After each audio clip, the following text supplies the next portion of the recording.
Hace algún tiempo nos han estado solicitando hablar de este tema. Es un tema extraño. Es un tema que tiene realmente poca información y la poca información que hay es muy confusa, porque no es un tema abierto al conocimiento público. Al igual que muchos temas pertenecientes a las creencias judías del pueblo judío, este es un tema un tanto velado.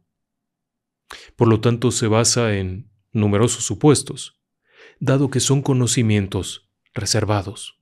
No son públicos, no cualquiera los tiene, y ciertamente algunas de las cosas son prohibidas. Así es que, ¿por qué no se queda conmigo? Y comenzamos.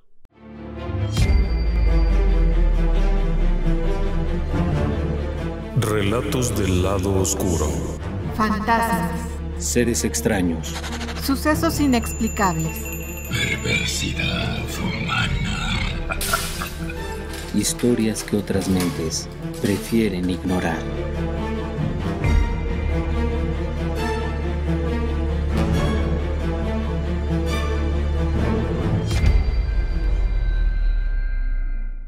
¿Qué puede tener en común un evento histórico con otro?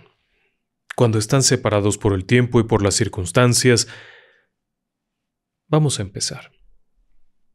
El Afrika Korps, 1941-1942. Y su derrota y la partida del general Erwin Rommel en 1943. ¿Qué puede tener esto de relación con Stalingrado? La famosa batalla, una de las peores batallas en la historia. 1943, el final del Tercer Reich había comenzado. ¿Qué puede tener la maldición Kennedy de relación con todo esto? ¿Qué puede tener que ver la muerte de Yitzhak Rabin en 1995 o el derrame cerebral de Ariel Sharon en el 2005? ¿Qué puede todo esto tener en común? Una misma cosa. Pulsa de Nura. Si ahora mismo usted teclea en la internet Pulsa de Nura, le van a aparecer muchísimas páginas, muchísimas, que hablan de esto someramente. Si bien le va, encontrará por ahí alguna en una página muy conocida que da una somera explicación.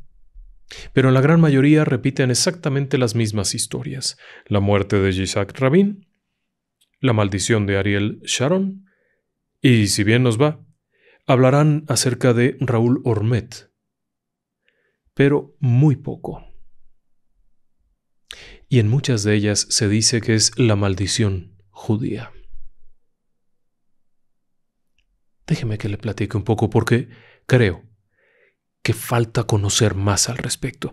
Empecemos por ¿qué es esto? Pulsa de Nura, las lenguas de fuego. Hay quienes lo traducen como látigos de fuego. En realidad se refiere a estas lenguas de fuego que avanzaban al frente del pueblo judío arrasando a los ejércitos adversarios. Libro del Éxodo. La palabra como tal, sin embargo, no está en ninguna parte. Se cree que es parte de la Kabbalah judía. Kabbalah es como se pronuncia adecuadamente con una especie de acento al final. En México le conocíamos mucho como Cábala. No, es Kabbalah. Así lo pronuncian ellos. Se cree que la pulsa de Nura pertenece a la Torá, pero no está escrita en ninguna parte. No está en ninguno de los libros del Zohar, ni en el Sefer Yetzirah, ni en el Sefer Temuná, ni en el Sefer Havirai.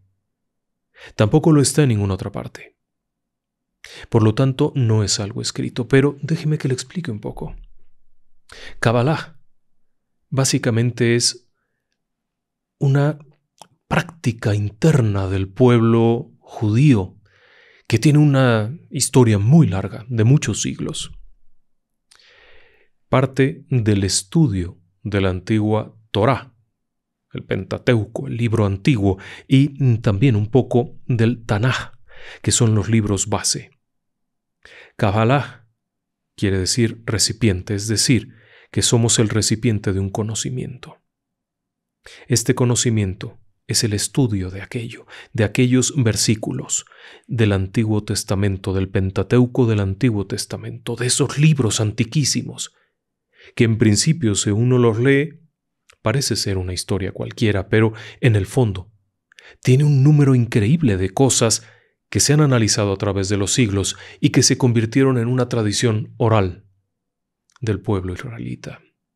Y por consiguiente, fueron acumulándose hasta que finalmente el Zohar comienza a reunirlos en un texto escrito. La Kabbalah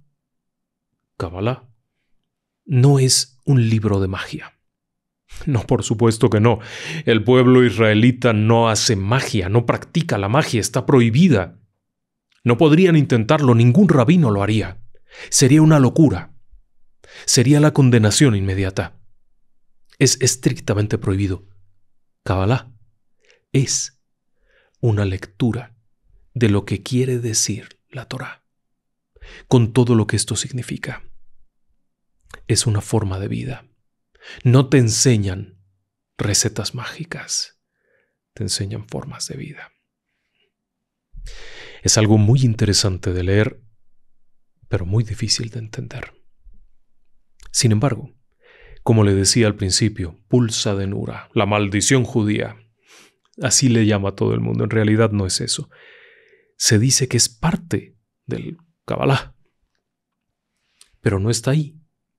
Y es que hay una cosa muy interesante también en el respecto. Kabbalah se divide en varias. Tenemos la parte filosófica, que es en donde se estudia, por ejemplo, la diferencia entre el bien y el mal.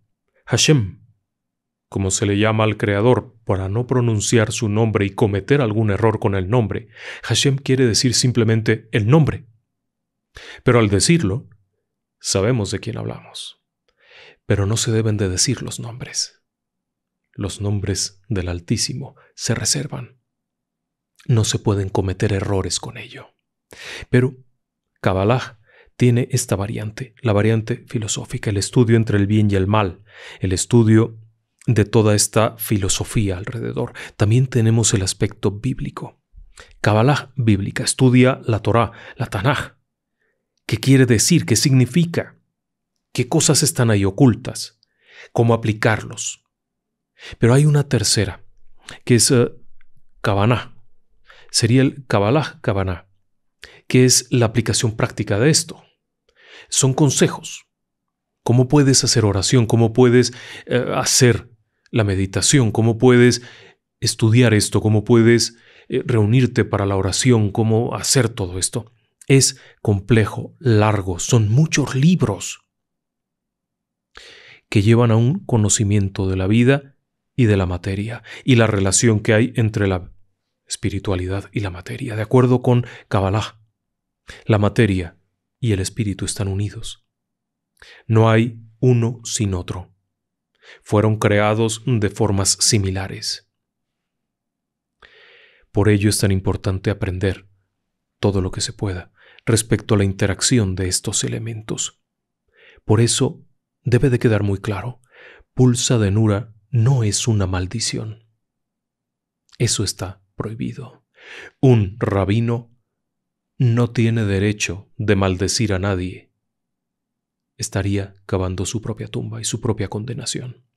No puede hacerlo. Él no es quien. ¿Y entonces qué es?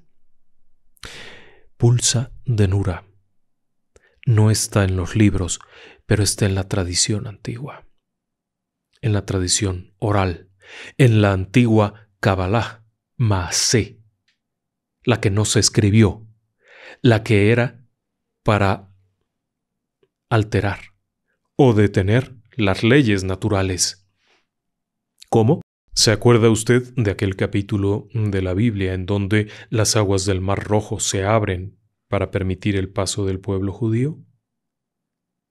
Las leyes de la naturaleza se detuvieron ante una petición mediante la Kabbalah Maaseh. Y es ahí en donde se cree, insisto, no tenemos forma de saberlo a ciencia cierta y mucho menos un simple sujeto como yo. Pero ahí es donde se cree que está el secreto de la Pulsa de Nura. Pero en sí mismo, ¿qué es? Pulsa de Nura no es una maldición. Pulsa de Nura es una oración pidiendo a Hashem, al Altísimo, como último recurso, juzgar a un individuo por sus actos y, en su caso, acabar con su vida. ¿Cómo será esto? Hashem sabrá cómo hacerlo. Eso depende de él. Pero si el juicio del Altísimo lo determina, acabará con aquel sujeto, quitándole el espíritu. Es una práctica antiquísima y además es una práctica increíblemente peligrosa. Déjeme que le platique un poco más. Primero, ¿cómo se puede hacer esto? Lo que se sabe es que el ritual tiene que hacerse con la participación de un minyan. Minyan es la unidad mínima para que se realice una oración a Hashem, una oración que tenga valor. 10 hombres. Pero no cualquier hombre, tienen que ser mekubal, es decir, varones con barba, con hijos mayores de 40 años, conocedores del texto de la Torá y del Tanaj, y que sean virtuosos, es decir, que respeten completamente aquello. El proceso consiste en ayunar durante 3 días. Pasados los 3 días, se tomará un baño sagrado, un baño ritual, un baño especial, el cual está incluido dentro del antiguo rito judío. Saliendo de esto, se acudirá a un cementerio y, a mitad de la noche, donde esté la tumba de alguien que fuera un mártir o un hombre santo, ahí se realizará la ceremonia. La ceremonia consiste en iluminar por medio de velas. En un cierto momento, las velas se apagan. De la minyan de estos 10 hombres, 9 irán vestidos totalmente de negro. 1, el rabino principal, irá vestido de blanco. Comienza la ceremonia y lo primero es que se apagan todas las velas y se hace sonar el shofar, el famoso cuerno de carnero. Y entonces viene la oración. Es una oración larga, profunda, complicada. En esta oración no solamente se reza como tal, sino que se recitan ciertos nombres, ciertas palabras, ciertos sonidos. La práctica de esto es compleja, porque en sí mismos estos nombres, estas palabras, aun cuando estén escritas, por ejemplo, en el Sefer Yetzirah, carecen de la fonética. Ese es el secreto para cualquier infiel que lo lea. No significa nada, son consonantes, no tienen vocales. Pero durante el rito, aquel que encabeza el minyan y que es un virtuoso y que es un conocedor pronunciará también las vocales y la fonética correcta de las palabras, y entonces las palabras toman fuerza y se convierten en algo más. Ya no son solo sonidos, ya es la interacción del espíritu con la materia. Es una oración desesperada. Es una oración en la cual este grupo de virtuosos pide al Altísimo, al que llaman Hashem, su ayuda para que aquella persona que consideran un enemigo del pueblo sea juzgado y, en su caso, castigado. La petición es tan fuerte que aquellos que están ahí deben tener muy clara una cosa: se llevan la vida en ello, y no solamente la vida. Quienes participan en la Pulsa de Nura se llevan la vida propia y 4 generaciones adelante quedarán marcados. ¿Por qué? Porque si aquel sobre de quien están pidiendo el juicio y la presencia del ángel de la muerte, no es un impío y lo que están pidiendo es incorrecto, ellos pagarán las consecuencias, porque el que pide que alguien sea juzgado, primero será juzgado él mismo. Quienes se enfrentan a esto deben de estar muy seguros de lo que hacen, porque llevan la vida y 4 generaciones afectadas después de ellos. No es sencillo, no es fácil, y no hay una sola forma de hacerlo. Es una tradición que se ha pasado de generación en generación. Los cabalistas que la practican saben el riesgo que llevan. Y no es la única manera, hay otras formas. Pero en todos los casos, no es una maldición. Es una petición desesperada para que Hashem, el Altísimo, intervenga y equilibre las cosas. Se considera que puede aplicarse solo cuando aquello que está agrediendo está más allá del poder de las personas que están siendo afectadas. ¿Por qué le decía que todos estos eventos que le he mencionado tienen algo en común? Ya que le he explicado lo que es una pulsa de Nura, según entiendo, no significa que sea la verdad ni que yo tenga el conocimiento absoluto, es simplemente lo que puedo entender, y lo que he entendido y lo que he encontrado es lo que le estoy compartiendo, pero aclaro, yo no soy un erudito, yo no practico el judaísmo y no soy cabalista, así es que lo que veo es esto. ¿Qué tienen en común? Déjeme que le platique un detalle interesante. Estamos en 1941 y las tropas italianas están en el norte de África y no son muy buenas en lo que hacen. Se las están viendo negras contra los ingleses, al mando del general Montgomery, flemáticos, ordenados, bien pertrechados, con equipos no muy buenos, pero como sea, están avanzando los ingleses y los italianos no tienen posibilidades. La gente del Tercer Reich decide enviar a uno de sus mejores hombres con tropas para reforzar a los italianos. El hombre al que colocan al frente es el general Erwin Rommel, un militar excepcional. No se puede decir que es un buen militar, eso no existe. Este era un hombre que iba a la guerra, iba a matar a sus adversarios. Y sabía que en el trayecto morirían muchos de los soldados que estarían a su cargo. Así es que bueno, era un buen militar, que no significa que fuera una buena persona. Como sea, este hombre, al llegar allá, comienza a ejercer un modelo de guerra diferente, brutal, rápido, ordenado, meteórico, cuidadoso. Bajo su mando, los ejércitos alemanes del Afrika Korps, unidos con los italianos, comienzan a hacer retroceder a los ingleses de forma alarmante hasta el punto en el que están a punto, casi, de perder el norte de África. ¿Por qué quieren hacer esto? Porque el cruce de la Europa en guerra hacia el norte de África les va a permitir llegar a los territorios de Arabia, en donde hay petróleo. Y obviamente, el Tercer Reich necesita muchísimo petróleo.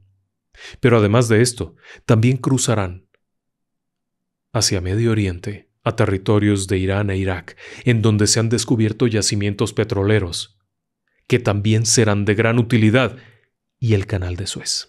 Obviamente, la posibilidad de unir las conquistas del Mediterráneo con el resto del África, el Golfo de Adén, el Índico, y seguir hasta unir en una sola franja con los territorios ocupados por Japón. El problema es que en medio de esto se queda Israel. Bueno, no existía como tal el Estado de Israel.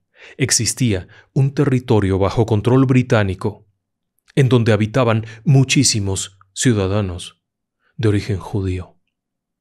Estos territorios, que desde principios del siglo XX se fueron poblando con inmigrantes que llegaban de los pogromos de diferentes regiones, es decir, de la persecución de diferentes regiones de Europa, fueron poblando lo que hoy en día es Israel.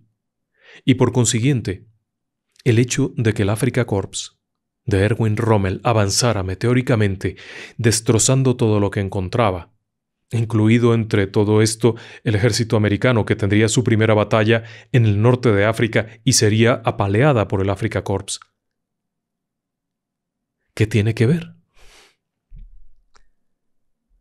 Se cuenta que en algún momento, no se tiene una fecha exacta, pero obviamente debe de haber sido entre el 42 y el 43, principios del 43, un grupo de rabinos, para ser exactos, un minyan, 10, consiguieron un avión, un viejo artefacto. Lo abordaron junto con un montón de cajas de pollos vivos, blancos, excepcionalmente blancos. El piloto al mando, un inglés que se encargó de volar el avión, mandó el aparato hacia la zona fronteriza, cerca del Canal de Suez. Sobrevoló el área y en cierto momento de la noche, aquellos hombres a bordo de aquel avión ruidoso que vibraba y se sangoloteaba, comenzaron la oración, la pulsa de Nura. Mientras cortaban el cuello a aquellos pollos y derramaban la sangre sobre el territorio, desde el aire sobre el territorio, uno de ellos hacía sonar el cuerno, el shofar, una y otra vez, hasta que finalmente recorrieron los límites, volvieron a tierra. Al bajar aquello debe de haber sido un espectáculo terrible. Aquellos hombres todos salpicados de plumas y sangre, con las miradas perdidas, sin saber si aquello había funcionado o no, o si en cualquier momento caerían muertos. Unos días después, la suerte del Afrika Korps comenzaría a voltearse, comenzaría a ir de mal en peor.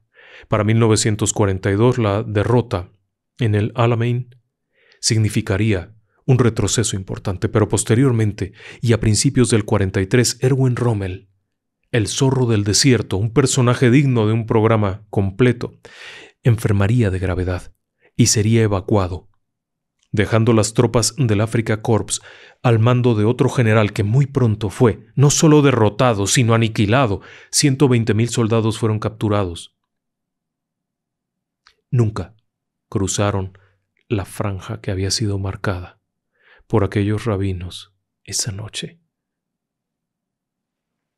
¿Casualidad? No termina ahí. Hace pocos años se encontró un documento en una serie de papeles antiguos en Israel que habían sido llevados en algún momento durante la formación del Estado de Israel.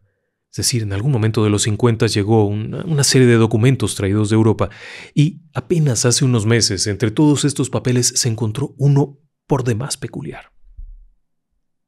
Era un documento en donde se informaba a un rabino en territorio de lo que hoy es Israel, que estaba bajo control británico. Este rabino recibió una comunicación en donde una persona en Europa, también un cabalista, le informaba sobre 3 posibles formas de practicar una pulsa de Nura sobre Adolfo Hitler. El documento era de 1942. El problema es que el nombre de la madre de Adolfo Hitler no estaba bien, y uno de los detalles importantes es que la pulsa de Nura es tan grave que no se puede cometer un error. Si aquellos 10 varones, estos miembros del Minyan, no son precisos e indican exactamente a quién están pidiendo el juicio, obviamente no van a acertar a la persona y pagarán con su vida y hasta la 4ª generación. Por lo tanto, un detalle indispensable es que para hacer la pulsa de Nura sobre de alguien se requiere saber el nombre de la madre, nombre completo de la madre. La madre de Adolfo Hitler era llamada Gertrud, pero en realidad su nombre era Clara. Les tomaría varios meses saberlo, investigar correctamente. De acuerdo con aquel documento y lo que se ha encontrado más recientemente, una vez con esto comenzaron a realizar una pulsa de Nura en el viejo cementerio de Rosh Pinar. Según se cree, la pulsa de Nura se realizó hacia finales de 1942. ¿Y sabe algo? El 2 de febrero de 1943, y tras 200 días de sitio de Stalingrado, el ejército alemán de von Paulus era derrotado dramáticamente.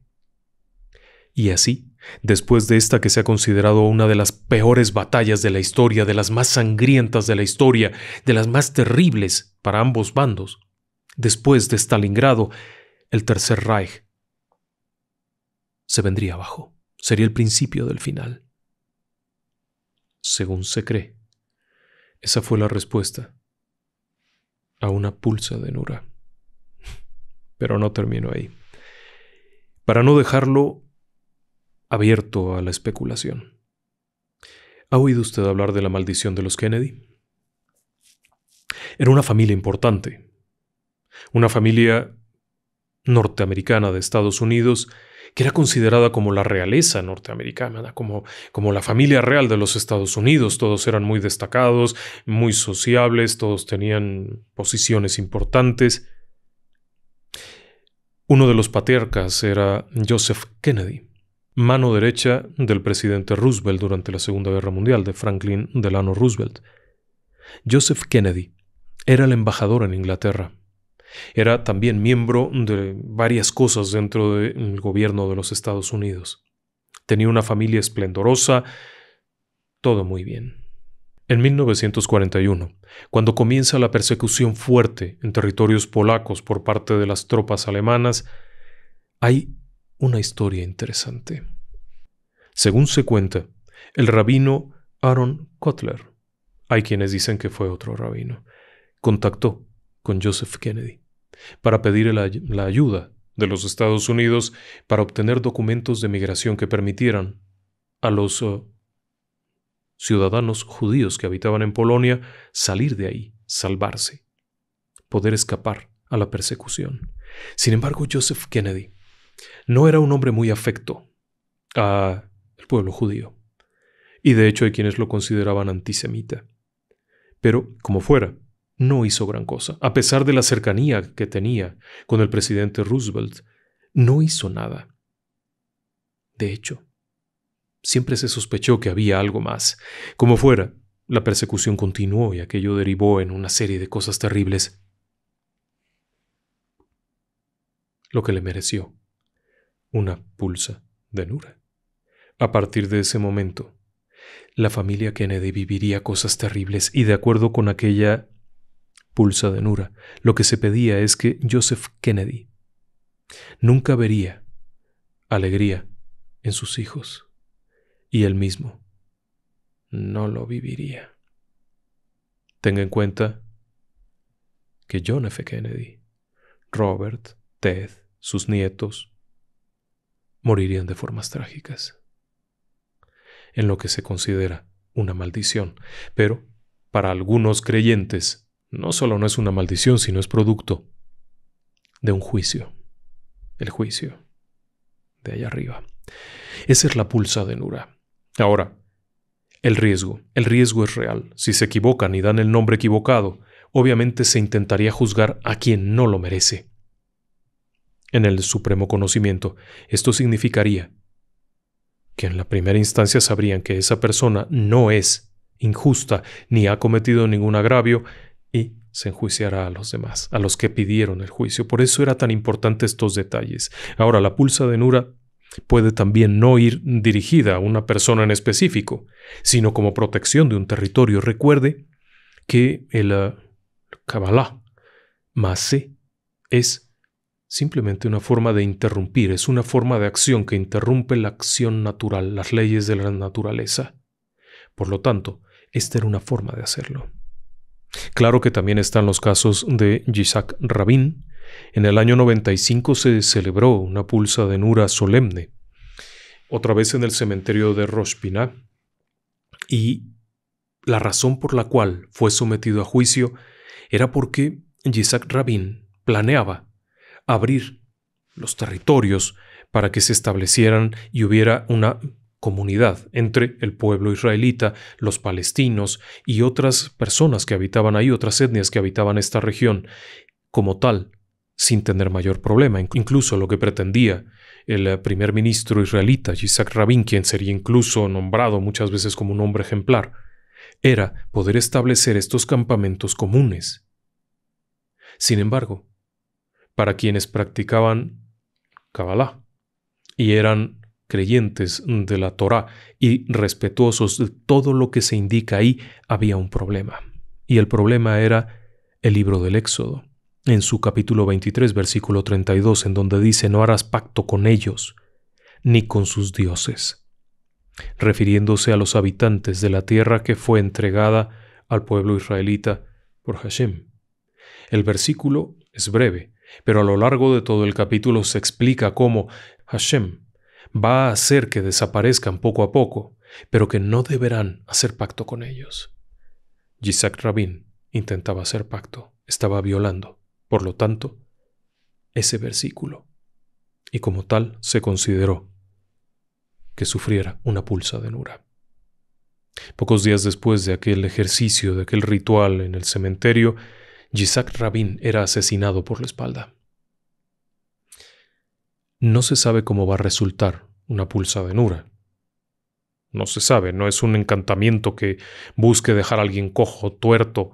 No, simplemente es pedir el juicio, y el juicio, esa vez, vino por mano de un sujeto que lo asesinó. Por lo menos es lo que se cree. En el caso de Ariel Sharon, ocurrió exactamente lo mismo. En el año 2005, Ariel Sharon estaba tratando de liberar la zona de Gaza, de tal manera que los asentamientos israelitas se quitaran de ahí para bajar la tensión, para reducir los enfrentamientos con el pueblo palestino, dejárselos a los palestinos, y eso se considera una traición. De nueva cuenta, y de hecho fue el mismo Minyan el que realizó la pulsa de Nura en contra de Ariel Sharon. Terminado aquello, Ariel Sharon sufriría un derrame cerebral poco tiempo después, un derrame cerebral que le llevaría a estar en estado de coma hasta su muerte en el 2014. Estuvo en estado vegetativo todo ese tiempo. Poco antes de eso era un hombre activo, saludable, que no tenía ningún antecedente de semejante problemática. ¿Casualidad? ¿Cómo saberlo? Y hay muchas otras cosas más. Hay quienes aseguran que Juan Pablo II fue objeto de pulsa de Nura, pero que en su caso particular no funcionó. Habría que ver qué pasó con quienes lo hicieron. En el caso de Yasser Arafat, el líder de la Organización para la Liberación de Palestina y político distinguido, quien sería capturado en el año 2004, también se asegura que hubo un acto de pulsa de Nura, aunque siempre ha quedado la duda, porque el hecho de que hubiera polonio radioactivo en sus tejidos musculares significaba que más bien había habido un envenenamiento. Pero como fuera, también podría haber sido pulsa de Nura. Así que ahí está. Extraño, misterioso, complicado. El efecto final, y que siempre se han preguntado, es ¿por qué no pasó de otra forma, por ejemplo, en la Segunda Guerra Mundial? ¿Por qué no simplemente acabaron con Adolfo Hitler? Porque uno pide el juicio. Pero eso no significa que le caiga un rayo. Tampoco significa que se vaya a acabar, y punto. Y tampoco significa que vaya a funcionar, porque si aquel ya está condenado, el juicio no significa nada. Ya está condenado. Así es que hay muchas posibles explicaciones de por qué Adolfo Hitler siguió adelante. Pero también hay otro detalle también muy curioso. ¿Se acuerda usted del Golem? Bueno, en algún momento le voy a platicar esa historia, pero hay quienes aseguran que el Golem es parte de lo mismo. ¿Sí? Del Kabbalah Maaseh, y que como tal, el Golem, este gigantesco monstruo, era producto de una pulsa de Nura. Habrá que tener cuidado, ciertamente. Insisto, no soy un especialista, solamente que me pareció llamativo cómo estos documentos aparecieron, esos testimonios del piloto que llevó a los rabinos a sobrevolar los límites del territorio de Israel, y cómo ocurrieron las cosas, aparentemente como consecuencia de uno de estos ritos.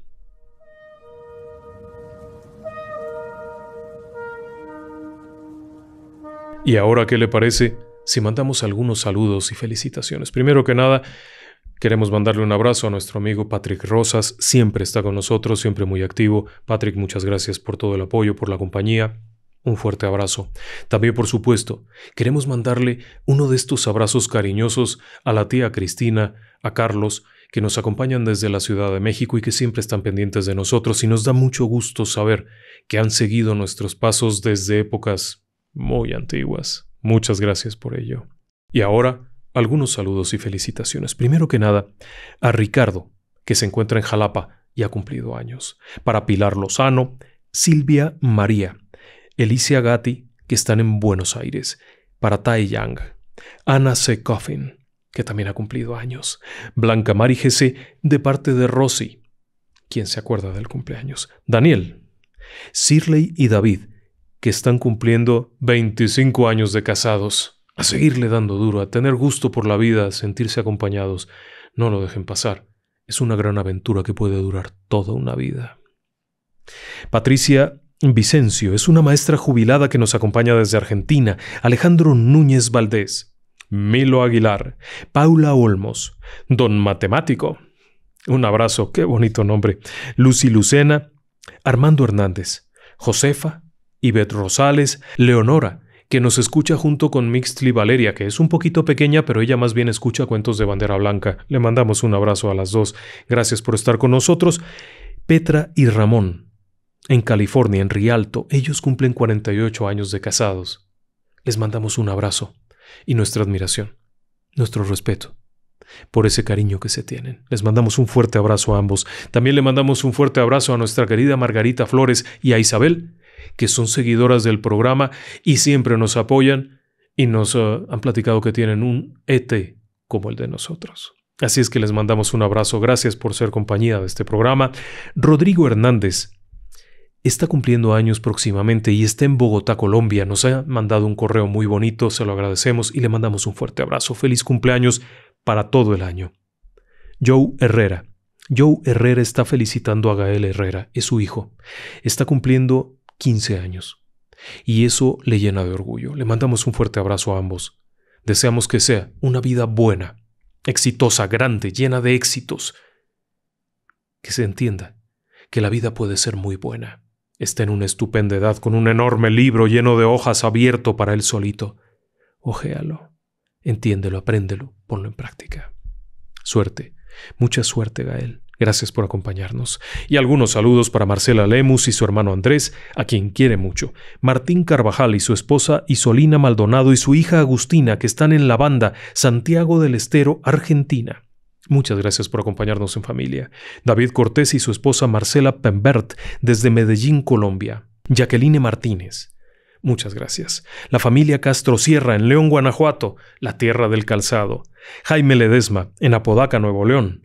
Juan Manuel Jara y su novia Ceci, que siempre nos acompañan. Javi, el amigo de nosotros que está en España y que siempre nos acompaña. Adriana López en Playa del Carmen, México, en el Paraíso.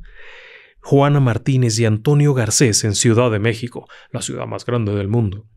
Rosedit y Edivier Paredes, gracias por acompañarnos juntos. Mariana Uchiga y María Martínez, que también nos acompañan. Alejandra Aboites, su esposo Juan y su hijo Antonio, que están en Oregon, al norte, en los Estados Unidos. Matt Hudson y oficialmente Colibrí, seguidores del programa. José Luis y su mamá, que están en Mérida. Andrés Vance, de su novia Jenny Zúñiga. Miguel Ángel Zainos Torres, en Cuautla, Guerrero, que siempre nos están acompañando.